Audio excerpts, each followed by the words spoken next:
don't recruit when you need somebody. That's the word. It's like going to the grocery store when you're starving. Yeah. You're going to make a bad decision. Right.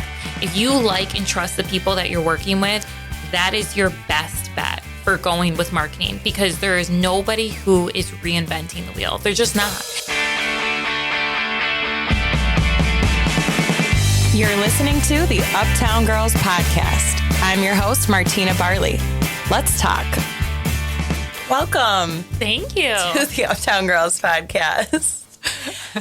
I have one of my best friends, a Uptown Marketing alumni, a just very multi-talented insurance marketing recruiting professional. Thank you very much. I'd also like to say I'm an Uptown OG.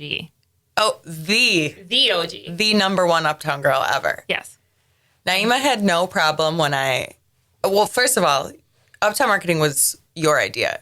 Was it? We were working at the same company and you kept saying, can you please just start a business? Yes. Can you please just start a business? And I was like, no. I was desperate. You were desperate to leave. And then one day I was like, I quit. And you were like, okay, I'll start writing my 2-week notice today. Immediately. I was like, should I submit it tomorrow? Are you ready? You didn't blink an eye. Nope. What do you remember the first job I recruited you for at that company? Because I was the assistant sales manager. The very first job I hired you for. Appointment setting. Explain it. It was horrible. And I was so bad at it. But Martina has always believed in me and thought I could do literally anything. So she's like, you would do great at this. And I did okay, but then I just didn't like it. And once I didn't like it, then I wasn't into it. To be fair, I think out of 1,000 people, maybe 2 people will enjoy that job. It's cold calling. So basically, Naima would sit in front of a computer with a headset on, and she would have a dialer, and the dialer would populate businesses for her to call. And it would be like, call Joe's Plumbing. And so Naima would press call, and she'd have to be like, hi, Joe, this is Naima from blah, blah, blah, calling on behalf of blah, blah, blah. I want to talk to you about some exciting marketing opportunities. And Joe would be like, I'm on a toilet. I'm fixing a sink. Like, I'm on a toilet. Leave me alone. Leave me alone, Naima, and hang up on her. That's if he answered at all. Yeah, that wasn't so much my speed. I don't really like stuff like that. But then being there, you then found another opportunity for me. And you basically went to a different part of the company and said, I think Naima would be really great for this. And it was like an admin role. And from there, I was able to move up and did a whole bunch of other jobs. What other jobs? So I was the administrative assistant for the director of operations. And then I ended up having my own department there. It was the customer relations department. And I had a team under me. There was a little bit in between, like got interns, which then I was able to hire. And then that turned into my team. And then right before I left, I circled back and it went full circle and I started selling to insurance agents because Martina has always convinced me there's something else you can do and I think it would be better. That's why when I was ready to go, I was like, hey, start a company because I know you'll lead me in the right direction. I know you'll figure something out. Well, I think that, okay, so now we are talking about recruiting and hiring and all that. When you have a really good person, you will find a job for them. Like, I can't, it's the same thing with Diane. Diane also, Scott and I hired for cold calling. And naturally, like I said, 98% of people are going to be, even if they're not horrible, miserable cold calling. Yeah. You know what I mean? Definitely. It's just a burnout position. But like, that doesn't mean that you should just fire somebody that has a lot of other really good skills. 100%. We definitely fired a lot of cold callers that didn't have any other skills that we could use at least. Yeah. But yeah, and then look what you went from an assistant to you managed a whole department. Yeah. And then you went into sales. Well, I guess I didn't at that point. That wasn't really on me, but how did you end up back in sales? So with my job when I was working with the customer relations teams, I did a lot of customer service. And so I got really good at talking to people, and I got really good and comfortable talking to people who didn't want to talk to me. And so, and I was able to like form close relationships with those people. So I was like, okay, a lot of what I'm doing with customer service is sales. I'm reselling them on what we do here and why they should stay with us. So I don't know. It made sense to me because I wanted something new and different, and I wanted the opportunity to do something for myself and not necessarily. I was ready to move on from managing a whole team. I mean, I feel like you've talked about it on here. It's not your favorite thing to manage it's my least people. favorite thing. Yeah, it was great, and I had like an amazing team, and I love all the people that I worked with. Yeah, but I was ready to do something that was more like you just on me. Yeah, get in the car and drive. You don't have to worry about any. Yeah, I mean that is like because I was the same thing at that company. Yeah, I was an assistant sales manager, and then I was like, I have had it with these people. I just want to do my own thing. And by the time you moved to that selling, that wasn't cold calling. That was like a much more refined version of sales where you were actually presenting and working on your accounts and building relationships, which you already had such a skill for.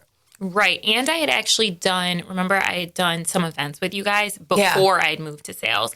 And so doing some of those events too, I was like, oh, I could do this, and meeting all of those people and stuff. So, yeah.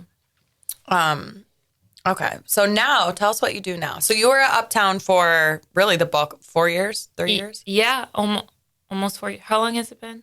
It'll be 5 years in March. Yes. So 3 years? 3 years. Yeah, 3 years. What am I doing now? So now I work for a company called Autopilot Recruiting.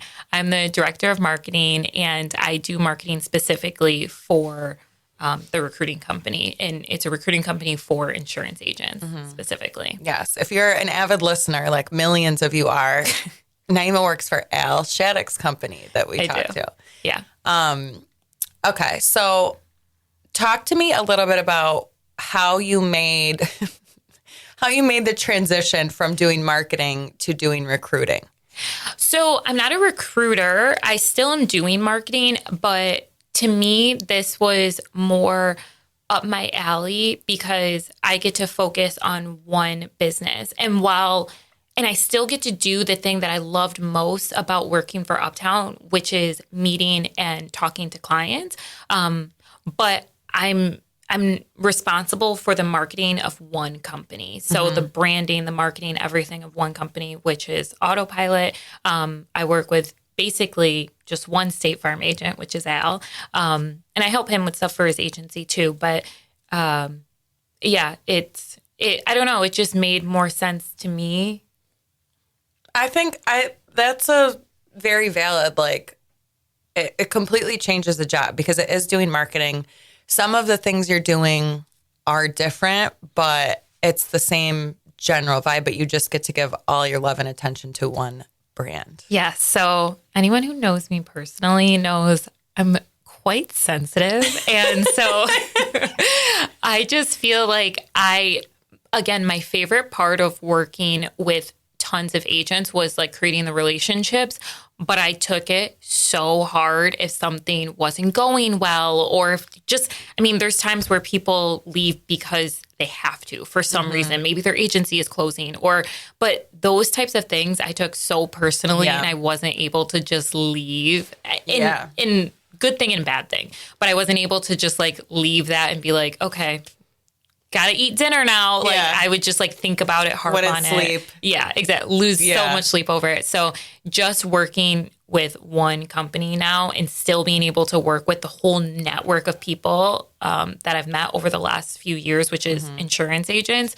is amazing. I love it. It's like you can still be there, but you don't have to be responsible for all, because insurance agents are a lot. So being responsible for one is a big enough job in itself. Right. But to be responsible for hundreds, like we are Uptown, it gets very overstimulating. Very. For lack of a better word. Very. Okay, so when we started Uptown, and I say we because we did, it wasn't just me. You were the only one there with me, and Marisa eventually too, after a couple of weeks, whatever it was. It was a year, almost to the day, COVID happened. Yeah.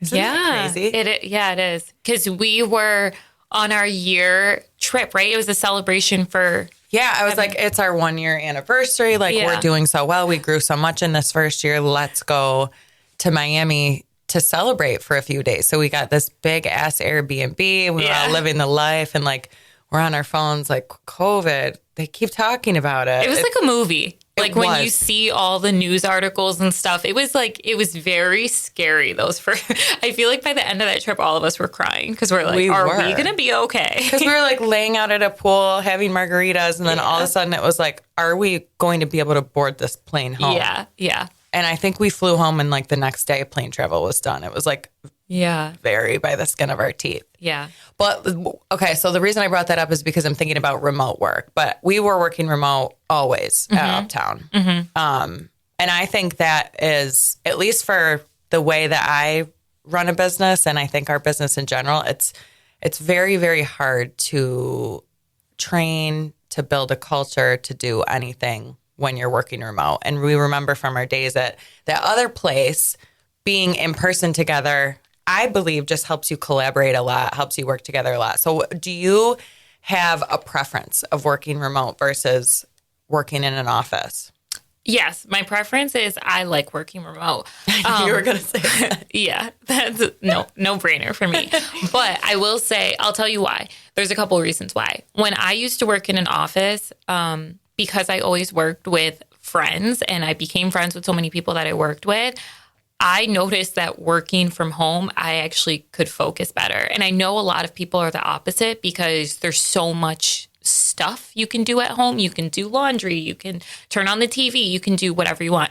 But for me, like working in an office, I am so chatty that I'm like going into your office and I'm going into another friend's office and just I'm asking everyone how their weekend was. So I feel like I was able to focus a lot more. I will say, though, with my job now, I do a lot of travel. And so I don't think I would feel the same way about working remote if I didn't have some sort of like stimulation from my job with the traveling. If I was just always at home and never had interaction with people, I wouldn't like that. Prior to having a baby, I just had a baby. Prior to that, I was traveling like at least 2 times a month, like taking at least 2 trips a month. So, that kind of fulfilled that need to like be in person with people and collaborate and things like that. Yeah, that definitely does help a lot. Are you going to start traveling again soon? In January. Are you nervous? Are you Yes. excited? I'm very nervous. How old is your baby now? I know, but tell the audience. She's 6 months as of yesterday. So in January, I have 2 trips. Where are you going? I'm going, one of them is to Michigan. The other one might also be to Michigan or Florida. We haven't decided yet where it's going to be. But 2 trips. How do you feel about it? Like, obviously you don't want to leave the baby, but like, is part of you excited to get back out there? Yeah, definitely. Yeah. I'm really excited.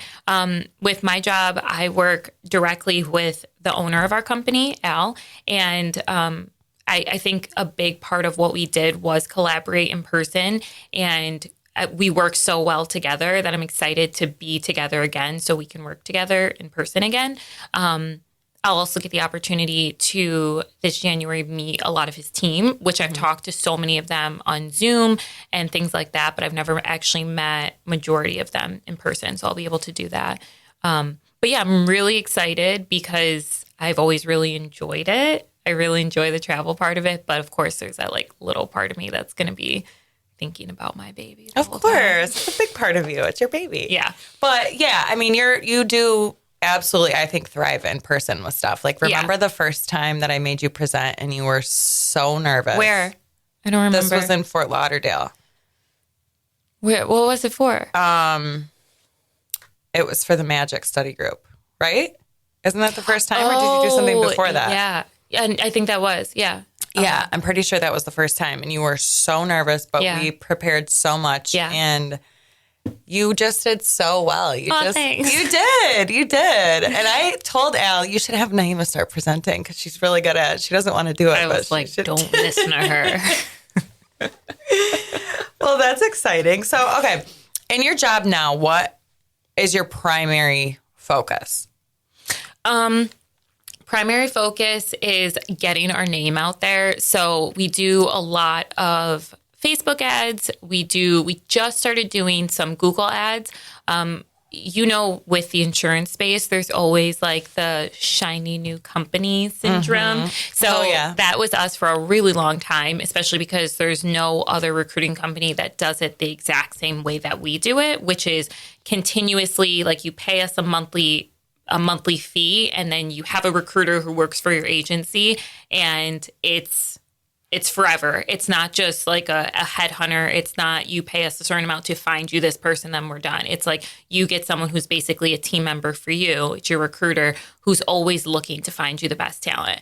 There's not really another company in the insurance space that does exactly that. There's a lot of other recruiting companies, and there's a lot of companies that we will refer people to because it may fit their need more. But we're looking for people who believe in continuously recruiting to always try and find the best talent for their agencies.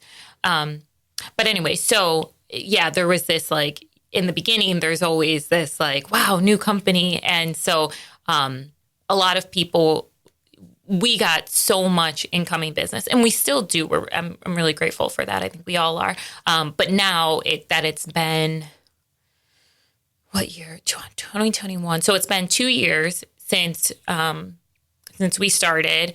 We have over 1,700 State Farm agents that work with us, which is amazing. But now it's continuing to get the message out there about who we are, why it's important to continuously recruit.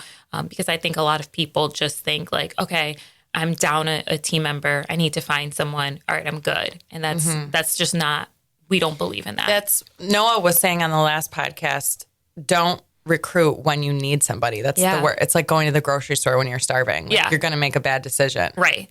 Totally. Like when you're desperate to find someone, you're going to make a desperate decision, because if you're just trying to fill a seat and you're like, oh my God, I just lost my best person, I got to get someone in here.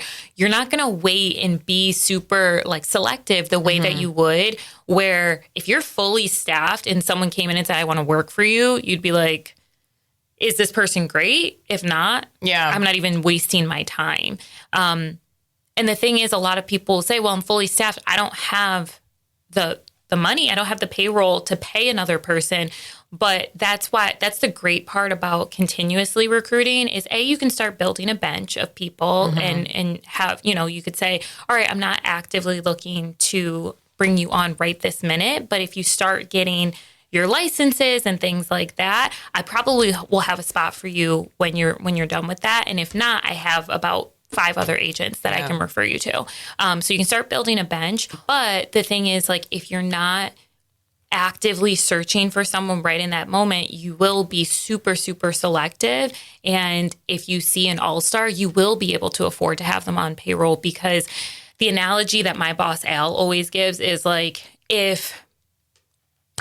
I'm just going to give a random team because I'm not into sports. The Miami Heat. If the Miami Heat had the opportunity to draft Michael Jordan, they wouldn't say, we're full. Like our payroll, we can't afford more payroll. We've got all the players we need. It's like, no, when you have someone who will be an all-star for you, you make it work. Even if you have whatever position Michael Jordan played, even if you have someone who does that, you will make it work if you have the opportunity to draft Michael Jordan. Same with LeBron James, like any of them. So it's the same for your agency, though. Like if a lot of people do say, oh, well, my seats are full or whatever, I think even with your business, if you had the opportunity to bring someone on that you knew would be a killer salesperson, I don't think you would ever pass that up just because you don't have a seat. And I mean, my business model is different, but I've multiple times hired people when I wasn't necessarily in need of it or planning it. Like Diane, for example, we were set. But I was like, wait a minute. If I could get... If you have the opportunity... Diane is Michael Jordan, 100%. I'm like, come on, I'll make it work. And you as a business owner can make it work. Like you cut something back somewhere if you absolutely have to. But sometimes people get a budget in their brain. That's why I don't budget. You get a budget in your brain. You're like, oh, I can't go outside of that. Who made the budget? You did. Right. So change it. Right. You know what I mean? 100%. There's so many things that you can cut costs if you need to bring a great person in. And another thing, and I think this goes back to something I've heard Al speak on. So let's say all your seats are full. Are all your seats full with A+ people? Right. Probably not. Right. Just because they've been there a long time doesn't mean they're the best fit for the business. So it gets hard, I think, in that case, because like you have personal attachments to people. If you have strong relationships with your team, maybe you have an employee that you know is not really the best fit for your agency, but you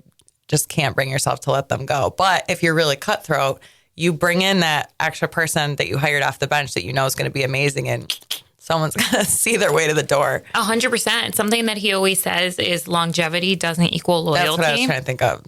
Which does sound a bit cutthroat and a little bit harsh, but it's true. And as a business owner, that is something that you have to think about. Just because someone's been with you a long time doesn't mean that if they got a better opportunity, they wouldn't leave. Yeah. And so he's always thinking about that. He's an amazing boss. So he's not someone who's like immediately, he will always try and make it work for people. Yeah. He really cares. But he is the type to be like, well, if I only have room for 5 employees, then I need to look at my 5 and say, are these the 5 best employees that I can have?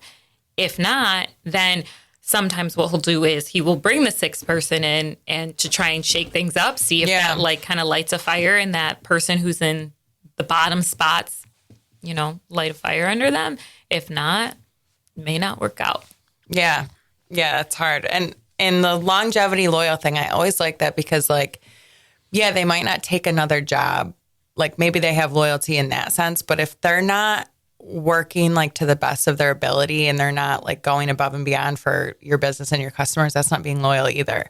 You know, they may just be in there sitting to have a job. And something I'm thinking about now, just even with our relationship too, is like there may be not only a better opportunity for your agency, but there may be a better opportunity for them as well. Right. And like them just sitting in that spot, being complacent with a job that they maybe don't even love, but they're like, well, this is my job, or I've done it for a long time, or whatever it is, might be holding them back from doing something that they're better suited for. I think you and I have experienced that because we've been best friends for such a long time that I think there came a point where both of us knew, this isn't working out. Yeah, but it's like a breakup. Yeah, neither of us wanted to say it first because we care so much about each other. And we both care so much about the business. I think for me, I'm like, well, I don't want to put the business in a bad position by leaving because I care so much. And because not only do I care so much about you, but I care so much about Uptown because I was a part of the beginning of it. But also, like, I think on your end, too, you care about me as a person. Yes, I was like, I can't fire her. I can't put her in a bad position either. Right. But sometimes, like, I think ultimately, Uptown is doing amazing. It's like, it's so hard, I have to say, because anytime people ask me like, oh, how is Uptown? I'm like, better than ever. Ever since I left, they're thriving.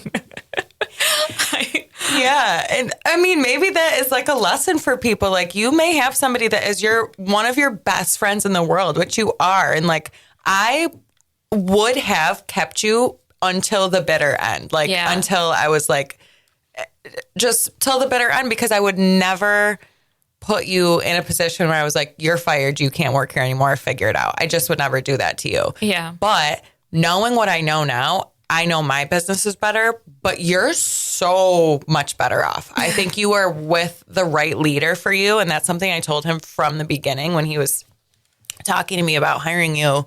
And I was like, this is the perfect fit because I know both of you and I know you are such a good leader and she needs a better leader than she's getting.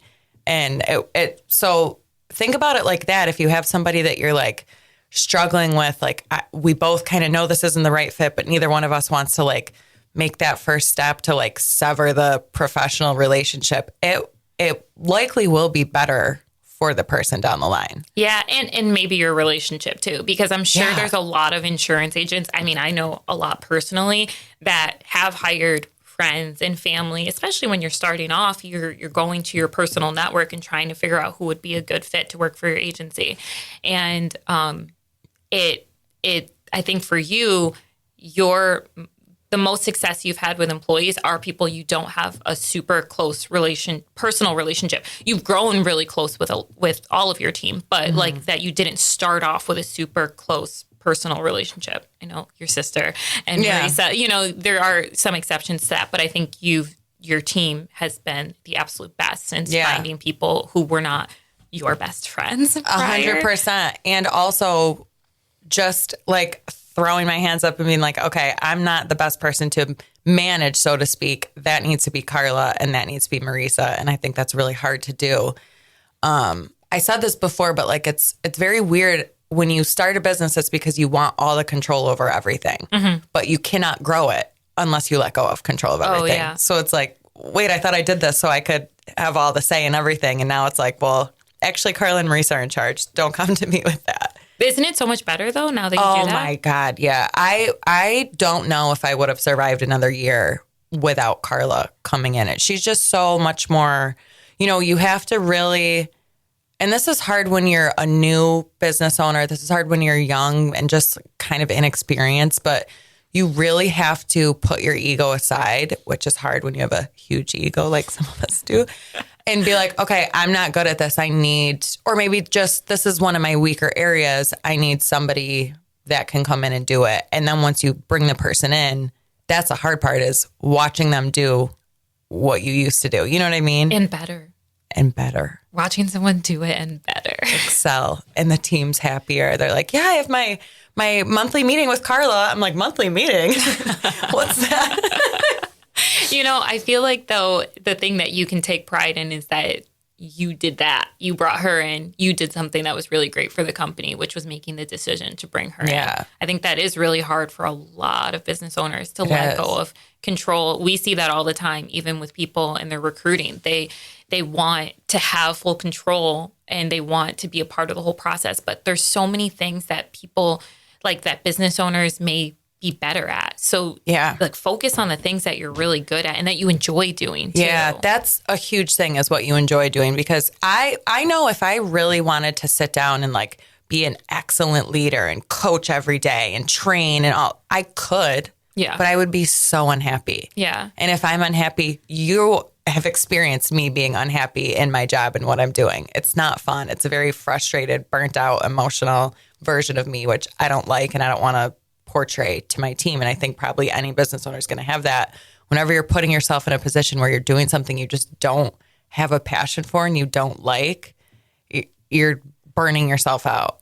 100%. And then that's how you lose team. That's how I lost 3 people on the exact same day, is because I had burned myself out for, a lot of reasons, but do people know we talk about this? I feel like it's probably, people are like, that's the craziest thing that happened. Yeah. I know. Well, it's different with me and you. Like, I feel like I could probably have this conversation with one of the other, but I could have it with all of you. But yeah, that's just our relationship though. You know what I mean? Like, you and I have been through a lot as friends and we always land on our feet. And I think also it helps that we both ended up in the positive.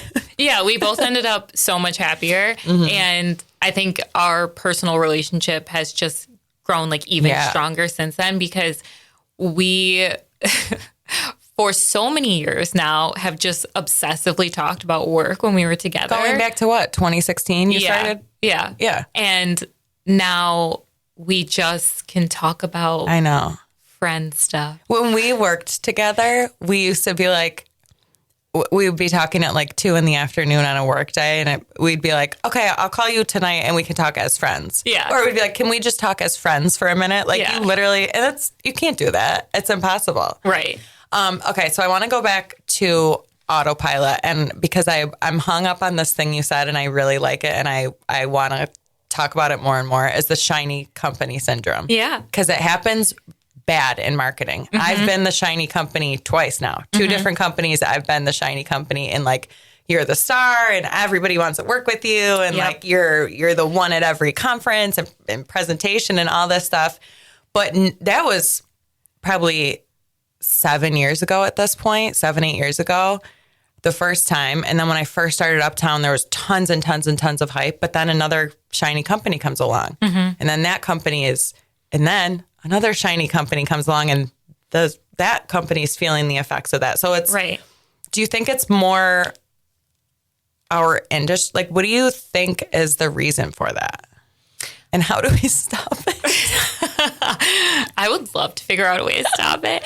I don't know if it's specific to our industry, but I would say like, because my career experience is with insurance agents, I feel like the answer is yes, but I don't know if I have anything to compare it to really. But I think it's just because there's so many agents and they all are looking. Isn't everyone looking for a quick fix? Like, isn't like in anything with diet, you're always looking for the best, newest thing.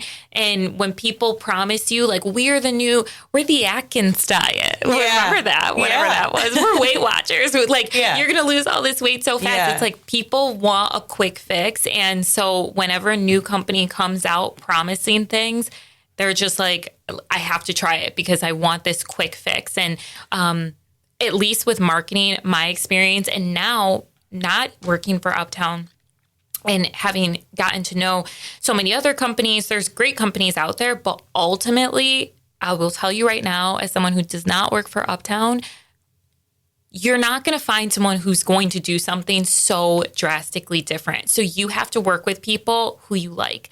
If you like and trust the people that you're working with, that is your best bet for going with marketing, because there is nobody who is reinventing the wheel. They're just not. And I'm doing marketing now for not insurance agents in the way that I was before. I'm doing it for a company that services insurance agents. But even with what I do with marketing, I'm looking into stuff all the time and learning new things.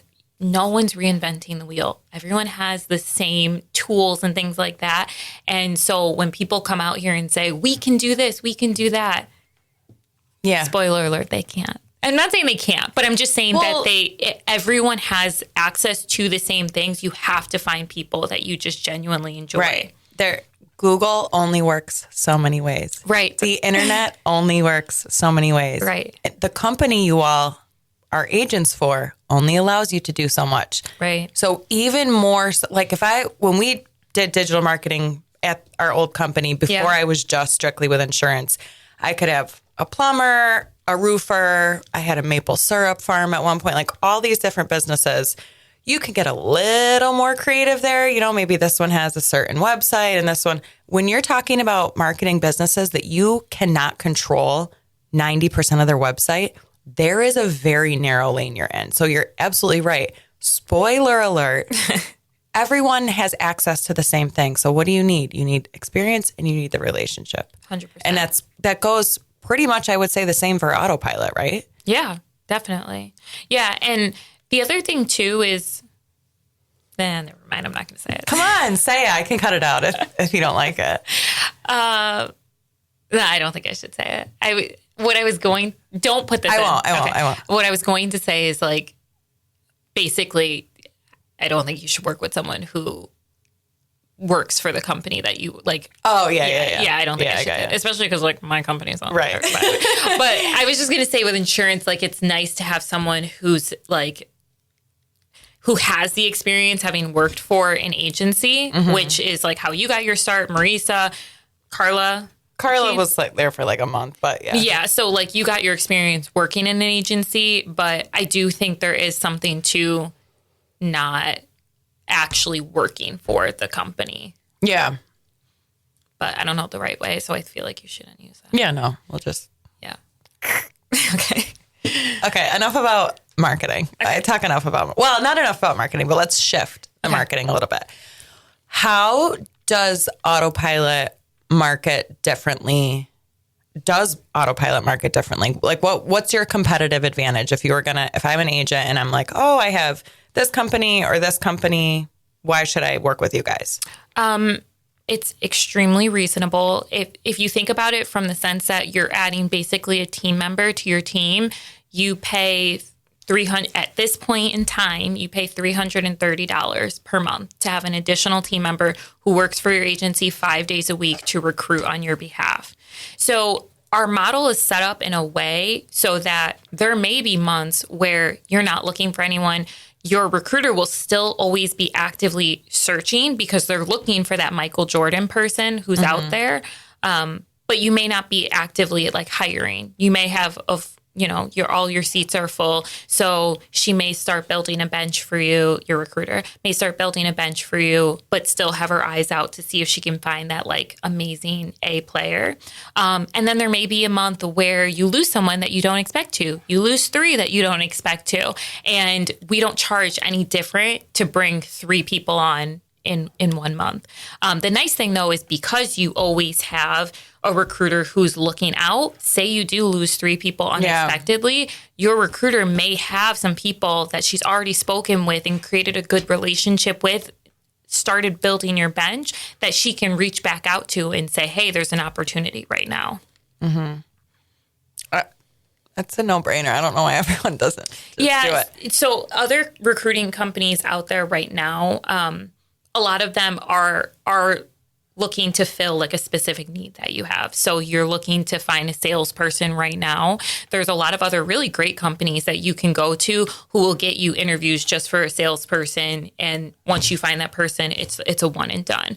Our business model is just not like that. We just don't believe in the one and done thing. Yeah. And I think it just goes back to when you have one open position, you're going to you may make a bad decision because you just don't have the right people in front of you at that given time. It's a lot about timing. Definitely. Hiring. Well, think about when I left and you had 3 people leave at the same time. If you didn't have Carla, imagine it was stressful no matter what. But if you didn't have Carla who was helping, who was able to just have a level head and not feel so emotionally tied to it, because obviously not only is it your friend, but it's your business. Yeah. And so you're worried about like what is going to happen for everyone else in my business and for me. And every business owner thinks that when they have people leave, good people leave. Yeah. If you didn't have someone like with a level head like Carla, who was like, okay, I will take care of this for you. Imagine. That's a great point. Having to have tried to find people at that point. Because I'm built very similar to most business owners, like can be highly emotional, just very passionate, right? And that is really, really hard when you get into, imagine losing 3 of 5. What did we have, 5 at the time? 6. Yeah. Half your company. Yeah. And 3 of 4 salespeople. Yeah. At the time. Mm-hmm. That was could have been catastrophic. Yeah. And if it was just on me, I think it would have, because I remember the next day or a couple days later or something, like Carla and Marisa were like, take a day or so and just have a meltdown because we know you're going to anyway. So just get it out. And then I went to Marisa's house and they were like sat at the table and they were like, okay, this is what we have. And they were like, but you cannot keep having a meltdown. That we gave you the time. It's done. We need to like make some decisions and move forward now. And I was still like, I can't. You guys do it. Right. But it would have taken me weeks and I'm probably more emotional than most people, but it was more emotional. It was 3 of my close friends that I felt like I had let down. And I think that's another thing as a boss, depending on how you're built, some people might take things less personally, but to me, I was like, oh my gosh, I've failed at this. I failed all 3 of them, people that I really care about. So to then, how would I ever put my mindset into, all right, let me make some smart hiring decisions now? It's impossible. Right. And something that we talk about a lot at Autopilot too is that when things like that happen, what we tend to see with business owners is now you had a person who was this, and this. it's like dating. You have a person who's like this, your next relationship, you're overcompensating the opposite way. And so a lot of times business owners will feel burned, or not even burned, but just like they had a person like this, that person left. Now I need a person who's this, and this. And it's like, okay, wait a second. No, you don't. You don't. Yeah. Like I know you may have had a bad experience with a person who had these qualities or didn't have these qualities that you want, but that doesn't mean we need to go so far the opposite way. So it's nice to have someone on your team who can help make those decisions for you and not be so emotionally invested in the decision. And they know what you're looking for. And so they know how to find that right person that's going to connect well with your team, with you. And because you're doing it on a regular basis, it's to help avoid those situations where you lose 3 people and you're like, oh my God, what's going to happen? That's what we're trying to avoid happening, is consistently looking. So if there is this really great person, again, if it's Michael Jordan, you're not going to pass up Michael Jordan. You're not in a situation where you're feeling so desperate all the time. Or not all the time, where you're feeling so desperate to find someone. We're trying to help avoid that situation. Yeah. Okay, let's bring this full circle. Do you see more success with agents, recruiting for agents that have a strong online presence? Oh, yeah. Tell me Don't everything. even finish that question. Yeah, definitely. Because the thing is, we see this even with Autopilot itself. We have people who reach out to us wanting to work for Autopilot because of our Google reviews. They say, we saw that you have this many Google reviews. We want to work for you. Your online presence is like it's your commercial. That's the first thing people say. It's the first thing people see. So when it's not just about customers. It definitely is important for your customers. But if you are looking to build a strong team and recruit people, you definitely need to have a strong online presence, because people want to work for good people or people that they relate to. Let me give you an example. We have an agent who she was 24 when she opened her agency. She's the best. I love her. We ended up visiting her office and we were talking to her, and she actually had a little bit of like insecurity around the fact that she was so young. And I was like, wait, really? You need to tell everyone. It's so cool that you're 24 and you own your own business and you have all these people who work for you. And she was like, really? And I was like, yes, that should be your brand. That should be something. And I was like for her, and I think a lot of people feel this way. When I was 24, I felt insecurity about like talking to older businessmen who I felt like knew more than me. And it's like, I know more than them about marketing. Like I know what I'm talking about. And with her, she knows what she's talking about with insurance. And we had a whole long conversation about it where I'm like, no, this is what you should be flaunting to everyone because it's amazing. And I mean, I don't know that that's the only thing, but ever since then, I mean, her team has grown like exponentially. But are they all young, or does she have people significantly older? I know she started off with some people who were older. I'm not sure if she still has them, but yes, a lot of the new people that she was hiring were younger. And that was one of the things I was saying, like people, they want to like look for people that they see, they can relate to. Yeah. And so I said, like, you'll find good people who are wanting to work for you if you put it out there. They don't necessarily want to work in an old stuffy office, you know? No, they probably just simply don't. No offense to anyone who has an old and stuffy office, but I was like, you want to advertise that you're young and that your culture is fun and that there are a lot of other young people. And obviously, if that's not what your agency looks like, you don't have to become that, but like really put it out there what your brand is, like what your agency is all about, because there might be a lot of cool stuff that you're doing in your agency that your employees love. And there's no way that anyone would ever know that unless you're telling them. And think about the type of person that they want to attract. The Michael Jordan is not stupid. The Michael Jordan, I consider myself a Michael Jordan. Yeah. I am a Michael Jordan. You are. I would never even go into an interview without looking up tons of stuff about the business. And I have no problem because I'm confident in my abilities. That's what you want in this person, a lot of confidence. I'm confident in my abilities enough to say, no, thank you. I'm going to keep looking because they don't look like they're fun or exciting, or there's a lot of, good culture happening there. So people that you want to attract are going to do their research. They're going to look you up online, and they're going to have no problem passing you up if you look like you haven't posted online in 2 years and you have no Google reviews. Right. And everything, like your whole online presence is essentially a referral. So whether it be to your customer or to a potential employee, it's like if your Google reviews are bad, or if you don't really have a lot of Google reviews, like when someone who wants to work for you sees that, like if you don't have any Google reviews, I mean, they're like, is this a real business? Exactly. And if you have a lot of bad Google reviews, that they're not going to want to work for you. So it's basically like people are always looking to, what's the word? Like to feel like,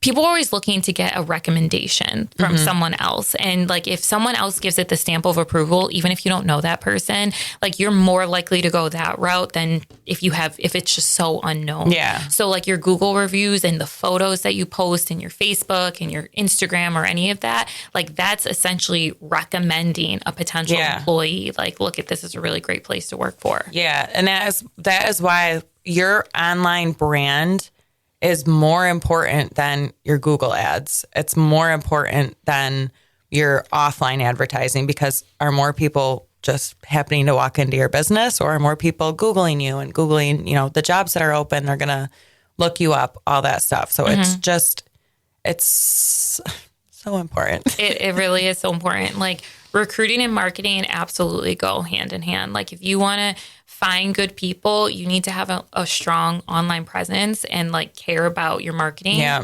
I think in 2023 though, are there people who don't care about their marketing? Because that would be crazy. There's not people that don't care about their marketing, but there is probably people that still are of the belief that things will run themselves. Like the corporate vendor is enough. That's what I need. They think as long as they're doing a little something, that's good. Of course, it's not everybody. That's same small percentage that 5 years ago I talked to, and they'd be like, does anybody really Google insurance? Crazy. But yeah, there is still a small percentage, and it's definitely the very older generation. Or there's also the percentage of people that, because they don't understand it, they want to turn their head away from it. You know what I mean? They're like, they act like it doesn't matter because they can't really get a grasp on it. Interesting. Yeah. I think you guys put out a really, really good video a few weeks ago explaining why, what is it? When you do something different, what was the video? Market exclusivity? Yes. Okay. I told you I have mom brain. Okay. You guys put out a really great video a couple weeks ago explaining why market exclusivity is really important. And I loved it. I just wanted to say I loved it because it really made it so crystal clear on why working with a vendor who is market exclusive, at least with marketing, is really important. Yeah. And I'm sure it's hard to explain concepts to people that are very detailed and are very in-depth, and it is your specialty, especially if like an insurance agent knows all the ins and outs of insurance, and that's a lot to know. So that takes up a big chunk of their brain, right? And what their main focus is. So then to try to squeeze another huge chunk of information into their brain and have them understand it thoroughly enough to make smart buying decisions, it's an impossibility. Yeah. So, yeah, well, thank you. Because it is like, for example, another company right now is saying that they are they're actually saying that Google asked them to beta test a new AI.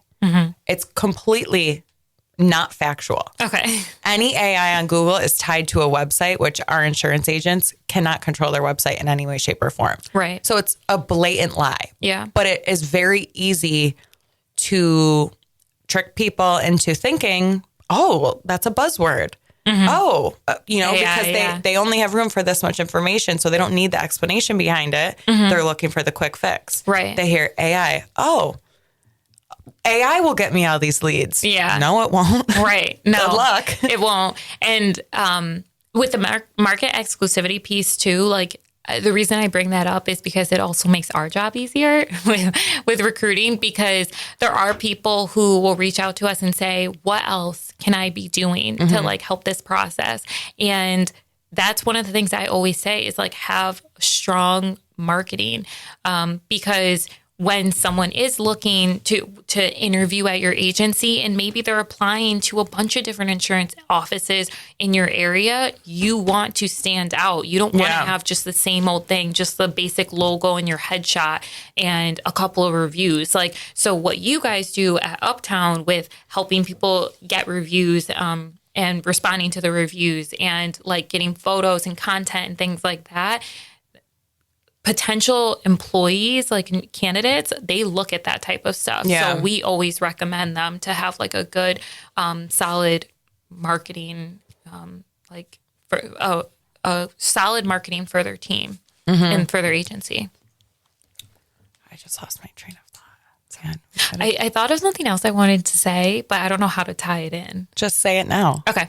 So, something I was thinking about from earlier when we were talking about finding the Michael Jordans was that when you do find someone like that, you have to expect that they will not stay. Because if they're a really good employee, think about you when you worked for our old company, it would be a disservice if you were still working there. Like there's those types of people, you want them to go out and maybe start their own agency or, they're going to spread their wings and do something else. You have to expect that. And what my boss always says is like, I'd rather have a really good person for a short amount of time than have people forever. Yeah. So that's another reason why it's really important to continuously recruit, because you have to know that if you are staffing a team of really strong people, there will be turnover. Yeah. That's a part of the business. There's always going to be turnover, but even when you have an amazing team, you're almost guaranteed that there will at some point be turnover, even with those amazing people, because they're going to want to do something else. I'm glad you brought that up, actually, because I was meaning to ask you, do you guys have a different process for recruiting agent aspirants or office managers, let's say, or is it the same process as a team member? It's all the same process. What our recruiters do is they do pre-screening for all of the interviews that they end up sending to the agent.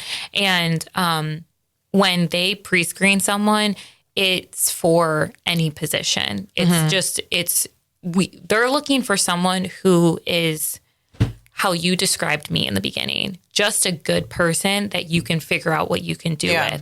That's what they're looking for. They're not necessarily looking for someone who has like years of sales experience, because that can be taught. When you started doing sales, you didn't have any sales experience, but you're naturally a salesy person. So the resume is not the end all be all. In fact, a lot of times it doesn't mean a whole lot of anything. And I'm sure you know that with everyone that you've hired. So when our recruiters are reaching out to people and pre-screening candidates, they are looking for good people that you can decide what you want to do with. That's great, because I think that I have endless clients that want an agent aspirant. They want that is Michael Jordan.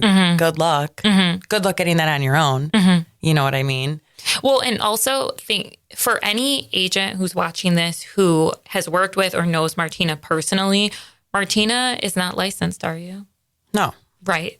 So a lot of agents will say, I want a person who's licensed, who's this, who's that. And it's like, you are limiting yourself so much, because also if someone has an insurance license and isn't running their own agency and is just like looking around, it's probably not the person you want anyway. Because if they have an insurance license and they're doing something with it, like selling and successful, they're probably not just like applying to a bunch of different jobs. They're probably like either doing really well where they are or have their own agency. So a lot of the times, those people that are just there that have insurance licenses aren't even the people you want. Yeah. So yeah, a lot of agents will see like have all of these things that they think that they want out of a person.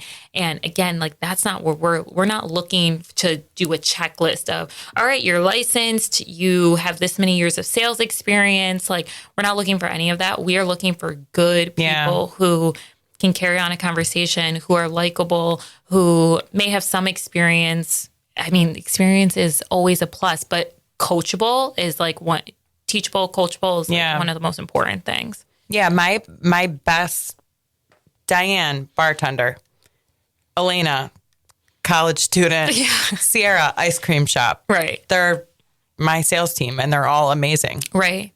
You know, you really can't, I would say almost ever rely on experience. Like, yeah, it's good to know the person was employed somewhere, but I think it's so refreshing because it's such an old school thing to be like, not only are they licensed, but well, what's their experience? Why did they have a gap in their resume? Who cares? Yeah. Who cares? Yeah. You or know? the other one that we hear a lot is like, well, I really need a bilingual person. Good luck. If you're waiting around for someone who's bilingual and passing up on other good people, good luck. Yeah. But the other thing I think about too, and tell me if you like run into this a lot, is like interviewing a candidate. If I'm going for a sales role, I could either make X amount at an insurance agency or I can make triple, quadruple that in pharmaceutical sales or medical sales. Like, don't you at some point realize you have the less desirable opportunity and you need to do things to make up for that pay gap? Yeah. Oh, definitely. Yeah. Like, and that's another thing where I'll have agents say, what else can I be doing? And so I always Raise the salary. well, I always say like, you know, marketing is important if you want to get people who are actually interested in the job. But then if you want to actually be able to hire people, you do have to do something that makes your agency stand out from other agencies. And sometimes you may not have the payroll to just pay someone more. So like there are things that you can do, though, other benefits like offer potentially working a day or two from home or just different things with like time off, like really good benefits, things like that not all agencies are doing. There's a lot of room for you to play around without having to just raise the salary. Another thing that to me is a no-brainer, but I never thought about it until my boss, Al, said it, is that when he posts a job, and you know, normally people will post a job and this is the pay range. Like it starts at 30,000 to you could make up to this. He's like, I never post the job as like 30,000 to 70,000. I post it as what they would make if they were a good salesperson. Because when someone comes in to interview, you're never like, well, you're just going to do the bare minimum, right? Because this is what you would make if you just did the bare minimum. Yeah. That's not a person you want anyway. So don't even show them that number. Right. You're showing them the number of like, if you are a good salesperson, which is what you're telling me, that you're going to sell stuff for my agency, this is what you will make. And also, that is such a good point because I feel like when you're looking for that Michael Jordan person, they don't care about a base salary. They want to know what is the commission. And that's very, very, very, you have to find somebody almost crazy that's like, I don't care what you're paying me. I know that as long as I have the ability to make this much, I believe myself enough to get there. But it sets the expectation from the beginning that if you don't come in and do your job every day, which is to sell insurance, if you don't come in and do your job every day, you will not have a job anymore. It's like Scott used to say, does a doctor come into work and just decide not to perform surgeries? No, that's his job. Exactly. Yeah, like when you do the range, and not saying there's anything wrong with posting a range, but don't post the bottom of the range being if they didn't sell anything. Because if they didn't sell anything, they're not going to work there, right? Like you're not going to keep someone who's not selling anything. So don't even bother with that lower amount. But I think that a lot of agents will get worried that someone will start and maybe their base salary is this. So without selling anything, that is what they're starting at. But like you said, a good salesperson, or it's just someone who is coming in and saying, yes, I'm going to do this job, which is selling. you should never set the expectation that, yeah, you potentially won't sell anything and then you'll make this. Because it's like, again, if you don't sell anything, you're not going to work here, right? And I think in my experience, because I've helped a lot of agents over the years hire, I think a big mistake they make is trying to hide the fact that it's a sales job. Yeah. Like account rep or marketing specialist, it's a sales job. So of course, when you bring somebody in calling it a account manager, marketing position or something where you're trying to like put this like fur coat on this sales job, it's only going to lead to disappointment. Yeah. But when you say, okay, this is a sales job, this is the salary you'll make if you sell this amount, they know immediately they have to come in and sit down and start selling. Yeah. And there's no room for like, oh, well, I thought it was, aren't I going to be posting on social media? I thought I was a marketing person. There's just no gray area when you're like direct with it. Well, yeah. And like all the business owners we know, they're all salespeople. Like whenever you sell anything, you have to be confident in what you're selling. Yeah. And when you are selling a job, you need to be confident in what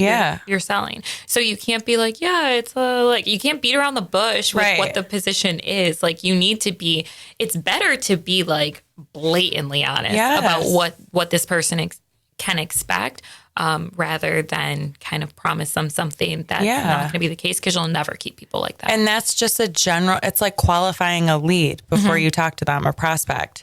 You're never going to keep that prospect happy if you promise them something you are not giving them. Yeah, or they'll never buy. They'll never buy if they don't understand, or if they think it's something that it's not. Right. And if you came in and you got somebody in under the guise that it's a marketing specialist and then you're like, here, sell.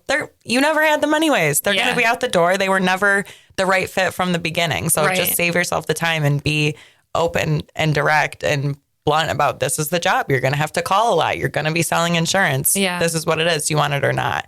And I think if you have the right culture and the right brand, people are more open-minded to coming in and trying something that's maybe a little bit out of their comfort zone if they feel like it's the right environment. Definitely. If they feel like you're going to be a good person to work for. I think about my job. If I wasn't working for my boss, I don't know. I love what I do, like my actual job. I love what I do. But I know it would be a completely different experience. Yeah. And as a matter of fact, I told him this. I had a dream one time that I worked for someone else, and it was a nightmare. I woke up and I was horrified. Cold sweat. Yeah. And it was like I was hired by someone else to do literally the exact same job that I'm doing now, but just for someone different in a different company. And in my dream, was crying because I wanted to go back to what my job is now. Yeah. So like it definitely depends on the person too. Like as a business owner, you have to be likable, of course, and make it a good environment for people to work there. Because then you could have the opposite happen. You could have a perfect Michael Jordan candidate come in and sit down and they hate their life because you're not a great boss and it's not a great office to be in and it's just not the right vibe for them and they'll be out the door. Yeah. Okay. Let's wrap it up. I want you to give me one marketing tip that can go across any industry. I'd say just get yourself out there. I mean, that's what marketing is, but like have people know who you are, like in the core of like what your business does and what your business believes in. Like for us at Autopilot, we have about, I'd say 97% of our employees, and we have over 150, are women. And that's something that we're really proud of, is like that we employ a lot of stay-at-home moms who don't have, like a lot of recruiters are stay-at-home moms who maybe they aren't able to go into an office because they have to watch their kids, but they do have a lot of skills and they want to contribute to their household, but they needed to find something that kind of works for them. And so for us, like that's something we're really proud of and that we push out there too, that's, you know, like that's a part of our brand and just getting like your values as a brand out there, making sure everybody knows. Yeah. And just like getting out there literally as much as you can. It's 2023. You can't just do a little bit or think that like doing the bare minimum is going to get you anywhere. As a matter of fact, that's a huge waste of money. If you're going to put money into marketing, you have to put money into something that actually works and something like that you care about. You can't just be like, okay, well, I'm check this off the list. I'm doing marketing, just doing this little thing over here. Like you need to actually care about what you're doing or else you're wasting your money. Yeah. And marketing is one of the few areas of your business that you're going to spend money and then you're going to make money if you do it right. Like Absolutely. When you pay the electric bill, you don't get anything out of it. You don't get it. You get the lights, but you know. Yeah, I guess that. But you don't get a return on your electric bill. You get a return on your team and you get a return on your marketing. And really, I don't see another place you get a return. Maybe like your licensing, but other than that, like, so yeah, I'm always baffled when people are like, oh, I need to cut this. This is the last thing you cut is your marketing. Oh yeah. When you're in a bad position, like financially, like it's not the time to cut your marketing or even really team, unless you have someone like we were talking about earlier, that's like last place, that's kind of like just been hiding and, you know, riding in the coattails of everyone else, then maybe. But those are the things that actually bring a return to your business, like you said. So that's not something you ever want to cut when you're in a bad situation. In fact, you need to do more. Yeah. Okay. One sales tip. Oh my God, a sales tip. You know enough sales concepts and you are actually very good at sales. Building a really strong relationship. Yeah. Definitely. I mean, that's... How do you do that? Care about the people you talk to. That's how I did it, is I actually cared about the people that I talked to. Like, be a normal person. I think there's not enough people, or I think really good salespeople are able to just feel like a friend. Yeah. I had a sales call. Someone called me on my cell phone the other day trying to sell me, I can't even remember. It was some sort of like PDF service.